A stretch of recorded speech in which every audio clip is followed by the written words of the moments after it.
live. Katatapos-tapos lang nitong Fire Prevention Month kick-off parade.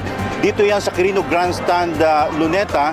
At nakausap na natin ang spokesperson ng Bureau of Fire Protection. At ang sabi niya, huwag daw tayong mabibigla kung bakit tila ba napakadalas ng sunog sa mga nakalipas na araw. Dahil base na rin sa kanilang pagbibilang, mas marami talaga ang insidente ng sunog ngayong taon. Sa katunayan nga ay bago tayo mag-live, isa